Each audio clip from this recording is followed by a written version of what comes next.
That was really emotional. That was amazing. I didn't think it would be that emotional. Yes, I'm not sure I should be crying right now, but that was just so beautiful, Dakota. Thank you so, so very much. You're welcome. Hello, everyone. Thank you so much for being here today. My name is John Steen. I am in San Francisco, California. And a huge thank you to Violet 108 and Melanie Underwood for hosting this event and for answering my clarion call for change. And to the incredible teachers who have stepped up to be part of this panel, your presence, your voices, and your willingness to show up in love and action mean everything. This movement would not be what it is without you. And to the many other teachers who are contributing already in their own ways through live sessions, tracks, community engagement, and more. Your creativity and commitment are inspiring. This movement is already so much bigger than any one of us, and that's the beauty of it. And to this beautiful, inspiring, and life-changing community, you have no idea the impact you have had on me, and I am eternally grateful. I don't know about all of you, but there is an energy out there right now, like a feeling that society as a whole is waiting for something or someone to do something, waiting for a leader or a movement, a shift. But here's the truth. We save ourselves. We create the shift. And something is happening in the world right now. Something is trying to be born because something is dying. And what is dying is loud, angry, and desperate to hold on. But what is trying to be born, that energy is softer, quieter, but it is steady. So wherever you are in the world, we are all feeling the ripple effects of fear, division, and uncertainty. It may look different in your community, but the call to love remains the same. And I want to be part of what I hope is trying to be born on the other side of where we all find ourselves now. Because love is what holds the world together. Love is resilience. Love is resistance. Love belongs to all of us. After the US election, I spiraled into a bit of a depression. I found myself actually having a trauma response. Should I flee? Where would I go? How do I go? I even researched it. I decided to turn off the news completely, and I've always been a news junkie, but I realized that if love and fear cannot coexist, then I had to make a choice. And in that stillness, something began to shift for me. I had more time for creativity, for love, for healing. So I started creating new content for Insight Timer. And the first 2 tracks I created used the word authoritarianism. I wanted to push the envelope a bit, test the waters, and see what would happen. And you know what? They were approved, no questions asked. And that creative surge reminded me of something important. Fear is a weapon used to keep us paralyzed, but love and creativity are the antidotes. So what do we do when the world feels overwhelming? Do we turn away, or do we step deeper into love? And so I started to channel all of that energy into something greater. In January, I decided to make a statement with my live sessions on Inauguration Day. I called it Awakening Love. And then something else started happening. People in our community our community here on Inside Timer started bringing their fears into live sessions. But it wasn't just students. Teachers, too, were navigating real-world impacts in their own lives. I saw it in my own live sessions. I saw it in other teacher spaces as well. Some were facing direct threats to their safety. Others were grappling with deep emotional and spiritual challenges as they tried to hold space for their communities while also processing their own fears and grief. And it just wasn't words in a chat. It was real. Teachers like Dakota shared that she moved states because she feared she might need to flee across the border. And that actually shook me a bit. And teachers like Alejandro turned his real-time experiences of racism into powerful sessions on love and in his writing. I started asking myself, how do I hold space for this? How do I honor what's happening while also helping people move through it? And then it hit me.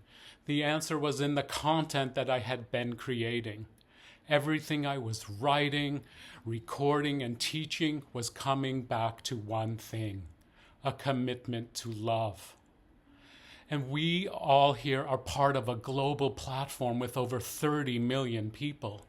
We have a unique opportunity to create something powerful together. And maybe you've been searching for a way to express what's happening in the world. And perhaps this invitation will give you the space to do so. Because this is bigger than any one of us. Because I believe this is a movement. And last month during Carol Lawrence's live, I asked a question that had been on my mind for some time. Is part of the soul's journey to deal with the constructs that society has built, especially for those of us in marginalized communities? I had been sitting with that question, trying to find clarity. And Carol responded with a beautiful explanation, affirming that yes, this is part of our soul's journey. So I sat with that answer, and then I let myself fully say yes. Yes, my soul chose to be here in this time of upheaval. Yes, my soul chose to witness and experience both hate and division, and still choose love. Yes, my soul chose this lifetime, in this moment in history. And once I embraced the truth, I asked myself, now what?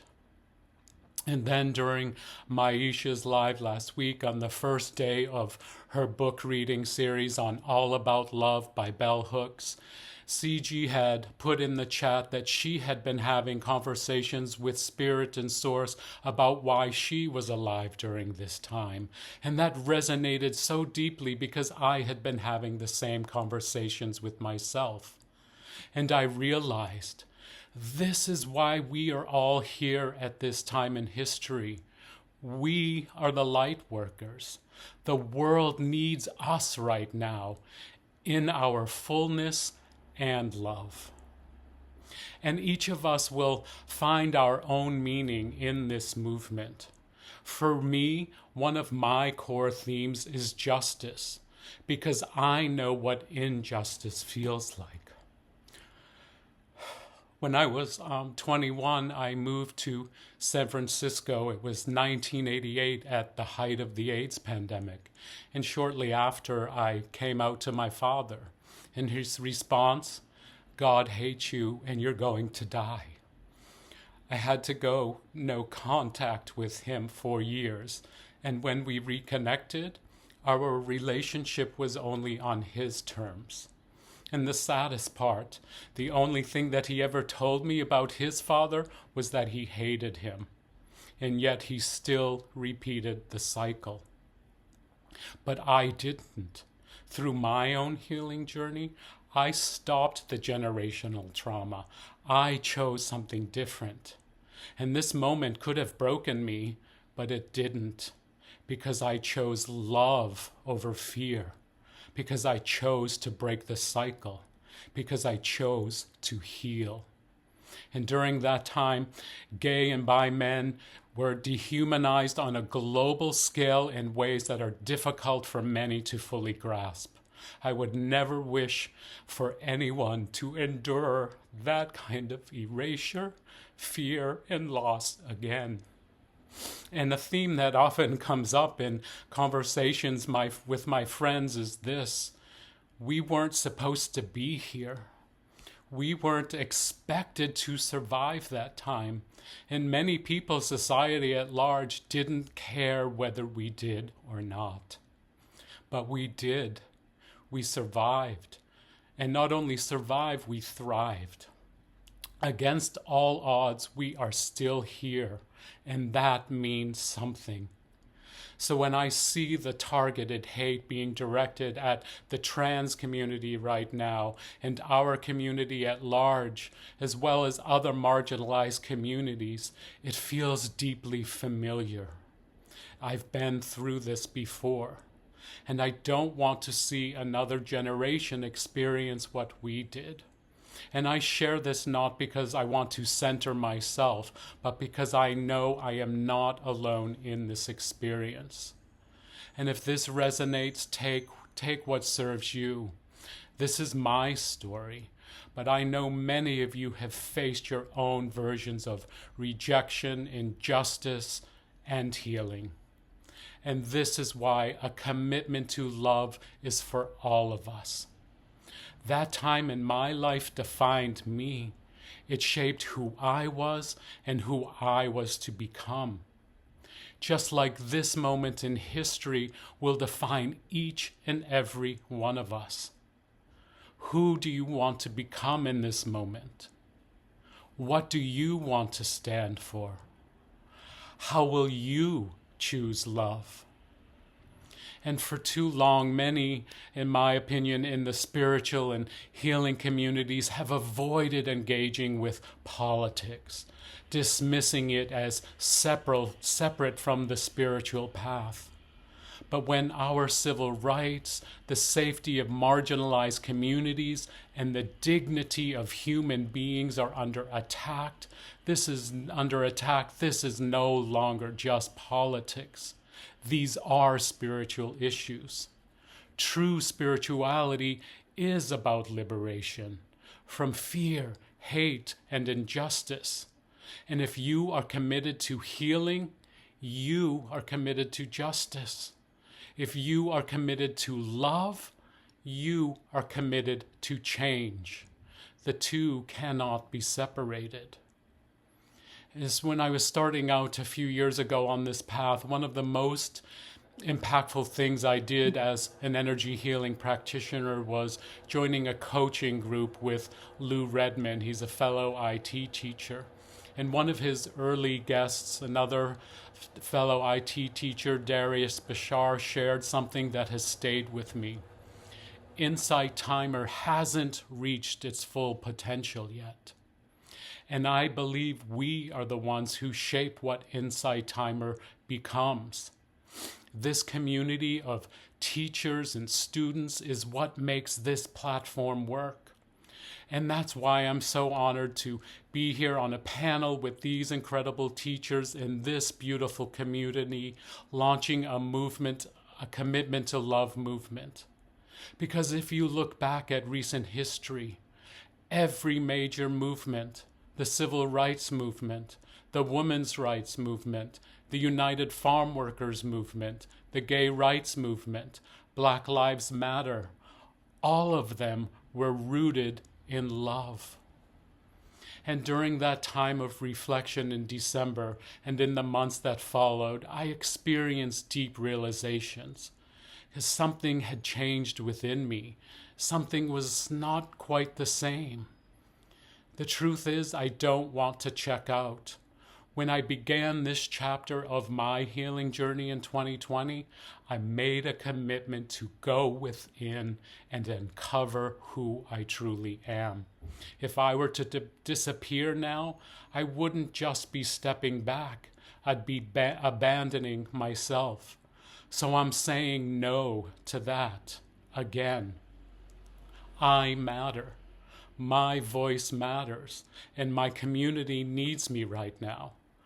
As I sat with all of this, what I was witnessing in our community, what I was feeling in my own body, and the weight of what is happening in the world, I realized I couldn't stay silent. I didn't want to check out. I wanted to show up. But I also knew that I couldn't do this alone. That's when the idea for a commitment to love emerged, because I knew I wasn't the only one feeling this way. And if I was searching for a way to bring love into action, maybe others were too. I don't want history to repeat itself. I don't want my community to endure what we went through in the 80s and 90s. I don't want anyone to feel alone at this moment. More than ever, I feel called to stand up, not just for myself, but for every marginalized community, to be an ally, and to remain unwavering in my commitment to anti-racism. This movement is not prescriptive. It's an invitation. So I want to take a moment to acknowledge the incredible work that you as teachers and healers, musicians, and guides are already doing. Each of you is showing up in powerful ways, holding space for your communities, guiding others through healing, and offering practices that uplift and transform. And this movement does not exist separately from that work. It honors it. A commitment to love is not asking you to take on something new, but to bring deeper intention to what you are already creating. Many of you are already leading with love. Many of you are already weaving justice, truth, and healing into your teachings. And this movement is simply an opportunity to unite those efforts, to amplify them, and to stand together in a shared commitment. Each of us will find our own themes, our own meaning. So I invite you all to sit with what a commitment to love means. Ask yourself, what does it mean to commit to love in uncertain times? How do we move through fear and into action? What are the unique ways each of us can embody love? What can this movement bring to communities and the world? And now bring it inward. What does this mean for me? What themes come up for me? What am I being called to create? Because this movement is yours to shape. There's no one way to be part of this movement. It's about showing up in the way that feels most aligned for you. I've decided to make my Friday lives about a commitment to love, where we'll awaken love every week. And when I brought this idea to Violet and Melanie, Melanie immediately had a brilliant idea for how we could bring this to life in new ways. And I'll let her share that. But it just goes to show that this movement is already sparking creativity and collaboration. That's what this is about. Co-creating with spirit, something powerful together. And here are some ways that you can contribute. Host a live session, whether it's a meditation, an energy healing, a sound healing, a movement practice, reflective talk, or a community discussion. Consider leading a session centered around love, healing, and truth. Perhaps start reading a series on books that are banned here in the United States. Yes, we have banned books. And whatever theme arises for you. Create insight timer tracks. This could be a guided meditation, affirmation track, spoken word reflection, or a musical piece or prayer to help others connect with love and action. Use your creative expression. Share your voice in the way that feels most natural to you through art, writing, music, poetry, spoken word, or storytelling. And engage your community. Invite your followers, students, and listeners to reflect on a commitment to love. Ask them, what does it mean to them?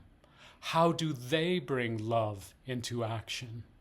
Encourage them to journal and share their insights or create something meaningful in response.